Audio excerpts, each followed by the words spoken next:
Dahil si Ash, yung rose nagsisymbolize yan ng passion, and especially yung white rose, mas sa purity din. So ang sasabihin ko, white rose dahil, yung passion ni Ash, passionate siya, pure din siya.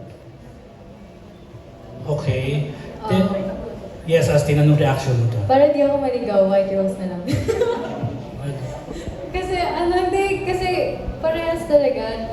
Kasi si Andres din, sobrang genuine niya talaga na tao. And kung yun talaga yung pinakamalapit din sa kanya. Okay. Gusto ko lang malaman ang reaction nyo na sinasabi nila threat daw kayo sa ibang love team, sa mga existing love team sa ibang mga network. Anong reaction nyo doon? Threat. Threat. Di namin naman iniisip na threat kami na ganun kasi in this industry, we're all just, working and we're all doing our own part and we have our own jobs and we just want to, give our best and do our best for the people that support us and that, want us to be there. We want to give it our best for them. Okay. Ako din po, hindi ko po naisip na gano'n and hindi ko rin siya iniisip. Parang wala akong iniisip na competitor sa showbiz. Parang lahat sila niroot ko kasi naniniwala ako na kung ano yung para sa'yo, kung ano yung para sa kanila, yun yung para sa kanila. Okay. Yes, and also for the other love teams then, like we look up to these people then because they have their own experiences and they're also working kaya we understand them and we really appreciate them. Okay. Last question ko, Andres. Kung halimbawang maglambing ka or may tampuhan kayo ni Astin, ilang bulaklak daw ang ibibigay mo? 100 din ba? At anong klaseng bulaklak? Siguro 200 na lang na white rose. Talbo. Yun. Ikaw, Astin, nakukuha ko ba sa bulaklak?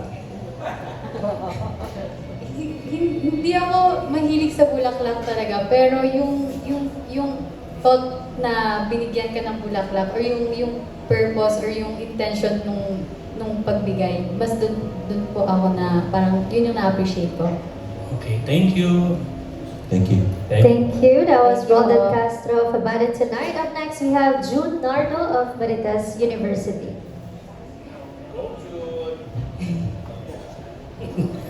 Ito na, dali. Hi, hello. Congratulations. Thank you po. Andres, anong suporta binibigay mo as a love team? Di ba? Anong suporta binibigay mo kay Astin? Kasi nga just recently, may mga natatanggap siya, di ba, gandang comments.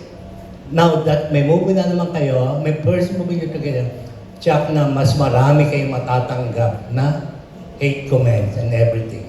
Anong support binibigay mo? Pag mayroong ganun sa Kami ni Ash naman, we support each other din kasi, she's my partner dito sa project nito. And kahit si Mutya, we've been supporting each other. Close din kami, di ba? We're close friends and, di ba? Hindi pa ba? Hindi pa ba kayo? So, we support each other, we're nice to each other, we're friendly to each other, and parang we just help each other out. Ano naman ang nararamdaman mo sa pag-suporta ni Andres at yung pagtatanggol sa iyo ng Viva?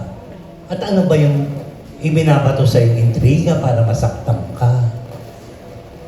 Wala nang, kasi ako kay Andres, sobrang thankful din ako kasi malaking bagay din po yung may mga friends ka na mapagkakwentuhan, ganyan. And sobrang thankful ako sa mga taong willing po talaga makinig. And sa tungkol doon, parang wala lang po, natatawa lang po ako kasi siguro kung totoo siya, masasaktan ako. Buti naman din. Hayaan mo lang yung mga bastion na yun, mga haters mo, di ba? So after this, kaya magkain laban na kayong dalawa. Ano po ulit? After filming this film, siyempre with Direct Jason, marami kayong mga romantic scenes together. After this, magkain laban na kaya sila, Direct? Sila lang ang makakasagot. Sagutin nyo, ha? Patayin nyo sa... Ako naman, si Ash is, she's my partner dito. Parang nag-stutter kayo. Parang nauutal ka. Di po. Hindi pa ba? O, sige. Sige. Yun nga, ang sasabihin ko nga si Ash, we support each other talaga from Mutya and now sa Minamahal with Direct. And, parang we're very professional with each other talaga. And, we know what's right and what's wrong. And we work well together. Yun ang importante talaga. And si Ash is also amazing to work with din. Kaya, yun. How about you, As? Ayun po, pinaprioritize po talaga namin kasi ngayon yung work and sobrang thankful po kami sa mga blessings na natatanggap po namin. Kaya kami, mas gusto po talaga namin mag-focus po sa work. Kay love in love naman siya. Po? Kay love in love. Ulit yan. Kay love in love. Kay love in love, di ba? Siyempre naman. Opo. Di ba? Di ba? Hindi masama, di ba? Good luck, Kyrie, ah.